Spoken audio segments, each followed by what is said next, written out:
अमावस की रात थी। चारों ओर सिवाय हवाएं और शोर के अलावा कुछ भी नहीं था। राजन को आज घर लौटने में देर हो गई थी। रात के सन्नाटे को वो अपनी साइकिल से चीरता हुआ चला जा रहा था। वह गांव की नदी तक पहुंचा ही था कि तभी उसे नदी के पास एक काला साया दिखाई दिया जो नदी के किनारे पानी को घूरे जा रहा था। इतनी रात को नदी के पास देखकर राजन के ना जाने क्यों रोंगटे खड़े हो गए। उसे ऐसा महसूस हुआ मानो उसके पैर साइकिल के पैडल पर जम गए हो। राजन कपकपाते हुए होठों से बोला, कौन है वहां पर? राजन ने इतना बोला ही था कि अचानक वो साया बिजली की रफ्तार से दौड़ता हुआ राजन के नजदीक आ गया। राजन की नजर जैसे ही उस साये पर पड़ी, उसके हलक से एक भयानक चीख निकल गई। इस घटना के 1 महीने बाद अर्जुन का सारा ध्यान ड्राइविंग पर था। उसकी पत्नी शिखा कार में ड्राइविंग सीट के बगल में बैठी हुई एक मैगजीन पढ़ रही थी। शिखा ने मैगजीन रखकर अर्जुन की ओर देखकर कहा, और कितनी दूर रह गया है तुम्हारा गांव अर्जुन? बस थोड़ी दूर रह गया है, आधे घंटे में हम पहुंच जाएंगे। तुम्हारे चेहरे पर इतनी टेंशन क्यों है? टेंशन क्यों नहीं होगी शिखा, मैंने अपनी माँ को बगैर बताए तुमसे लंदन में शादी जो कर ली। पता नहीं माँ तुम्हें देखकर कैसे रिएक्ट करेगी। डोंट वरी अर्जुन, मुझ पर भरोसा रखो। तुम्हारी माँ को मनाने की जिम्मेदारी मेरी है। आई होप शिखा ऐसा ही हो। यकीन मानो अगर ऐसा हुआ ना तो मेरे ऊपर से एक बहुत बड़ा बोझ उतर जाएगा। अब मुस्कुरा भी दो यार। अच्छा, तुम बता रहे थे कि गांव में तुम्हारी बहुत बड़ी हवेली बनी हुई है, कुछ बताओ ना अपनी हवेली के बारे में। अरे 15 मिनट में हम वैसे भी पहुंचने वाले हैं, तुम खुद देख लेना। कुछ ही देर में अर्जुन अपने गांव वीरपुर अपनी हवेली में खड़ा हुआ था। अर्जुन की माँ अर्चना देवी अर्जुन के स्वागत के लिए हवेली के बाहर खड़ी हुई थी। अर्जुन ने दौड़कर अपनी माँ के पैर छुए और डरते हुए बोला, ये शिखा है माँ, मेरी पत्नी। हम दोनों ने लंदन में शादी कर ली। अर्जुन की बात सुनकर अर्चना देवी मुस्कुराकर बोली, कोई बात नहीं बेटा, एक ना एक दिन तो तुझे शादी करनी ही थी। इतना बोलकर अर्चना ने अपनी बहू को गले लगा लिया और वो अंदर आने का इशारा करती हुई वहां से चली गई। अर्जुन को अपनी माँ का ये बिहेवियर देखकर बहुत ज्यादा हैरत हुई। उसे उसकी माँ इस बार बहुत बदली हुई सी लगी। अर्जुन पूरे 10 साल बाद लंदन से आया था। अर्जुन उन्हीं ख्यालों में खोया हुआ था कि उसके कानों में उसकी पत्नी शिखा की आवाज टकराई। अब क्या बाहर ही खड़े रहने का इरादा है क्या? अंदर नहीं चलोगे? कौन से ख्यालों में गुम हो गए? मुझे लगा था माँ को मेरी शादी के बारे में जानकर बुरा लगेगा, मगर माँ को तो जैसे कोई फर्क ही नहीं पड़ा। अजीब आदमी हो, ये तो अच्छी बात है। मुझे मेहनत करने की जरूरत ही नहीं पड़ी। चलो अब अंदर भी चलो। अर्जुन और शिखा अंदर की ओर चले गए। अर्जुन ने देखा कि उसकी हवेली में सन्नाटा पसरा हुआ था। उसे याद था कि उसकी हवेली में बहुत सारे नौकर चाकर हुआ करते थे।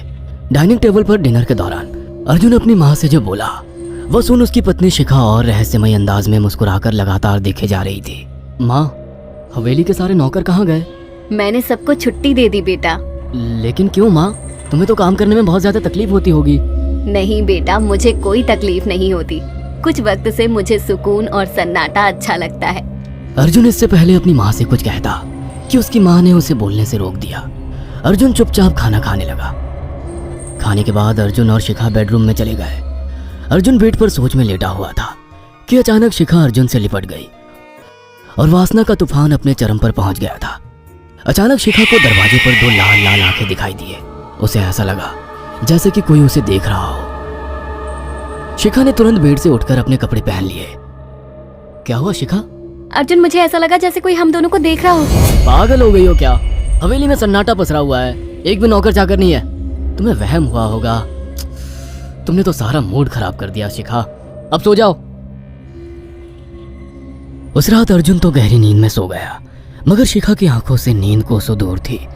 अगली सुबह शिखा जल्दी उठकर किचन की ओर चली गई, मगर उसने देखा कि उसकी सास अर्चना नाश्ता तैयार कर चुकी थी।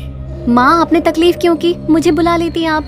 शिखा की बात सुनकर उसकी सास अजीब से अंदाज में शिखा की ओर देखने लगी।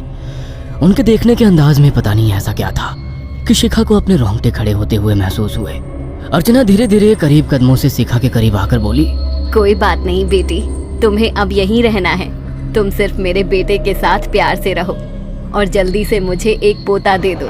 काम की चिंता मत करो, वो सब मैं कर लूंगी। कुछ ही दिनों के बाद अर्चना गर्भवती हो गई।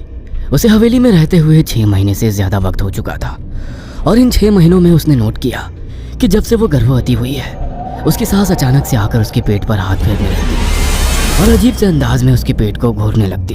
शिखा ने तंग आकर अर्जुन से कहा, अर्जुन, मुझे तुम्हारी माँ का बिहेवियर बड़ा अजीब लगता है। तुम्हारी माँ जब देखो मेरे पेट पर आकर हाथ फेरती रहती है। अरे माँ को अपने पोते के आने का बेसब्री से इंतजार है शिखा, इसमें अजीब लगने वाली क्या बात है? मैं तुम्हें कैसे समझाऊं? मैंने माँ की आंखों में एक अजीब सी चमक देखी है। कैसी चमक? शिखा के मुंह से अचानक से एक अल्फाज निकल गया, जैसे किसी डायन की आंखों में होती है। शिखा की बात सुनकर अर्जुन का गुस्सा 7वें आसमान पर पहुंच गया। वह गुस्से से चीखते हुए बोला, खबरदार शिखा, आगे एक शब्द मेरी माँ के खिलाफ मत निकालना, नहीं तो मुझसे बुरा कोई नहीं होगा। तुम्हें शर्म आनी चाहिए शिखा। जब से तुम यहाँ पर आई हो तब से मेरी माँ तुम्हारी कितनी चिंता करती है। वह तुम्हें समय से खुद नाश्ता बनाकर देती है, खाना देती है, यहाँ तक कि हवेली की साफ सफाई भी वो अकेली करती है। क्या बोलूं अब तुमसे, शर्म आती है मुझे तुम्हें अपनी पत्नी कहते हुए। इतना कहकर अर्जुन गुस्से से कमरे से निकल गया। शिखा अर्जुन से बहुत कुछ कहना चाहती थी मगर कह नहीं पाई। उसने महसूस किया था कि चाहे कितनी भी तेज आंधी और तूफान आए मगर हवेली के अंदर धूल की एक परत तक नहीं जमती थी। और दिन ब दिन अर्चना के चेहरे की झुर्रियां कम होती जा रही थी। ऐसा लगता था मानो वो जवान हो रही हो। शिखा के अब 9 महीने कंप्लीट हो चुके थे और एक रात अचानक उसे प्रेगनेंसी पेन होने लगे। वो दर्द से तड़पने लगी। ये देखकर अर्जुन घबरा गया। वो दौड़ा दौड़ा माँ को बुलाकर लाया और बोला, माँ, हमें तुरंत शिखा को किसी अच्छे हॉस्पिटल में एडमिट कराना होगा। अर्जुन ने देखा कि उसकी माँ ने उसकी बात को सुना ही नहीं। वो तो बस शिखा के गर्भ की ओर आंखें फाड़ फाड़ कर देखी जा रही थी। अर्जुन एक बार चिल्लाकर कहा, माँ, हमें शिखा को इसी वक्त हॉस्पिटल में एडमिट कराना होगा।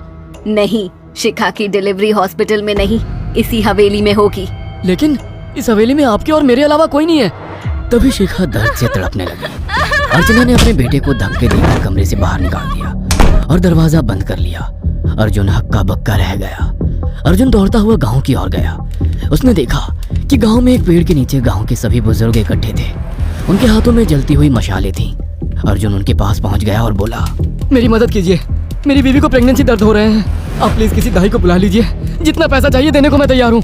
तभी उसके कानों में गांव के सरपंच की आवाज टकराई, बेवकूफ लड़के, तू अपनी बीवी को एक डायन के यहाँ पर मरने के लिए छोड़ आया। क्या कहना चाहते हैं आप जानते हैं आप क्या कह रहे हैं? वही जो तू सुन रहा है, तेरी माँ एक डायन है। इन गांव वालों के हाथों में जो मशाले देख रहा है ना, हम तेरी ही हवेली में आग लगाने जा रहे थे। तेरी माँ ने इस गांव में ना जाने कितने नौजवानों को मार कर खाया है। तेरी माँ एक डायन है। लगता है आपका दिमाग खराब हो गया है। आप जानते भी हैं मैं कौन हूँ? हाँ, मैं जानता हूँ। तू ठाकुर धीरेन्द्र प्रताप का बेटा है। तेरे पिता को शक हो गया था कि तेरी माँ एक डायन है, इसीलिए उन्होंने तुझे हमेशा उससे दूर रखा।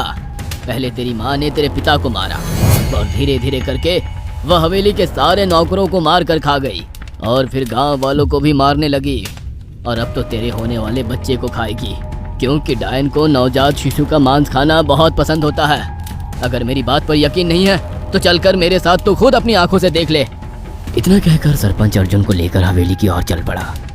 उसके पीछे कई लोग थे जो जलती मशाले पकड़े हुए थे। हवेली के अंदर घुसकर उन्होंने उस कमरे के दरवाजे को तोड़ दिया जहाँ पर शिखा थी। कमरे का मंजर देखकर अर्जुन के रोंगटे खड़े हो गए। उसने देखा कि उसकी माँ एक बेहद भयानक रूप में उसके बच्चे का मांस खा रही थी और उसकी पत्नी शिखा फर्श पर मरी हुई पड़ी थी और पूरा फर्श खून से लाल था। अर्जुन को अपनी आंखों पर यकीन नहीं आ रहा था कि तभी उसकी माँ उसके ऊपर झपटी। सरपंच ने चीखकर कहा, अरे इस डायन को आग लगा दो, जिंदा जला दो इसे और साथ ही साथ इस हवेली को भी। सभी लोगों ने जलती हुई मशालें डायन के ऊपर फेंक दी। देखते ही देखते डायन दर्द से चीखने और चिल्लाने लगी और कुछ ही देर में वो जलकर राख हो गई। हवेली में आग लगते ही सभी लोग अर्जुन को खींचकर बाहर ले आए। अगले दिन अर्जुन अपनी पत्नी की यादें साथ लेकर आंखों में आंसू लिए दोबारा लंदन वापस